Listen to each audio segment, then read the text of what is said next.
Hi friends, welcome to my channel. ఈరోజు మన కిచెన్లో చేసుకున్న రెసిపీ వచ్చి పిల్లల కోసం ఈ వర్షాకాలంలో వేడివేడిగా ఇలా ఎగ్ దమ్ బిర్యానీ చేసి పిల్లలకి పెట్టండి.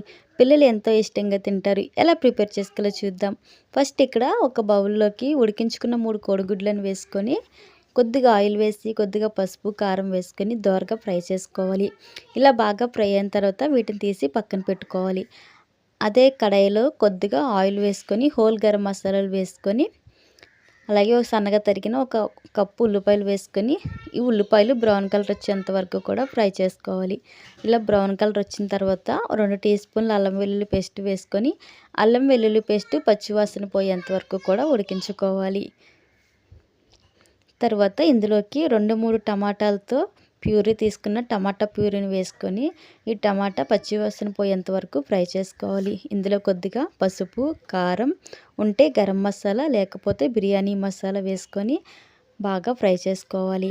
ఇలాగ కర్రీ అంతా ఫ్రై అయిన తర్వాత రుచికి సరిపడగా ఉప్పు వేసుకొని ఒక అరకప్పు వరకు చికెన్ పెరుగును వేసుకొని గ్రేవీ అంతా కూడా తిక్కగా అయ్యేంత వరకు ఉడికించుకోవాలి. ఇలా పెరుగు వేసుకోవడం వల్ల మనకి బిర్యానీ తిన్న ఫ్లేవర్ అయితే వస్తుంది.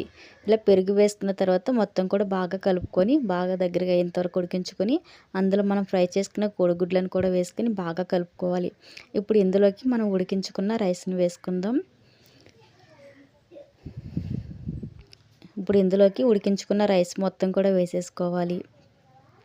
ఇక్కడ నేను సోనా మసూర్ తీసుకున్నాను. మీకు నచ్చితే బాస్మతి రైస్ని కూడా వేసుకోవచ్చు. ఇలా రైస్ మొత్తం కూడా యాడ్ చేసుకున్న తర్వాత పైన కొద్దిగా ఫుడ్ కలర్ వేసుకొని మంటని మీడియం ఫ్లేమ్లో పెట్టుకొని ఒక 10 నిమిషాలు దమ్ చేసుకోవాలి. 10 నిమిషాల తర్వాత స్టవ్ ఆఫ్ చేసి పూర్తిగా చల్లారిన తర్వాత ఇలా వేడిగా ఉండగానే సర్వ్ చేసుకొని తింటే చాలా టేస్టీగా ఉంటుంది. ఇంకా ఇందులోకి ఎక్స్ట్రా గ్రేవీ ఏమీ అవసరం లేకుండా ఓన్లీ రైతాతోటి సర్వ్ చేసుకుంటే పిల్లలు కానీ పెద్దవారు కానీ అందరూ ఎంతో ఇష్టంగా తింటారు. మరి మీకు వీడియో నచ్చిందా? నచ్చితే తప్పకుండా మన ఛానల్ని సబ్స్క్రైబ్ చేసుకొని మీకు ఎలాంటి రెసిపీస్ కావాలో నాకు కింద కామెంట్లో మెన్షన్ చేయడం మాత్రం మర్చిపోకండి.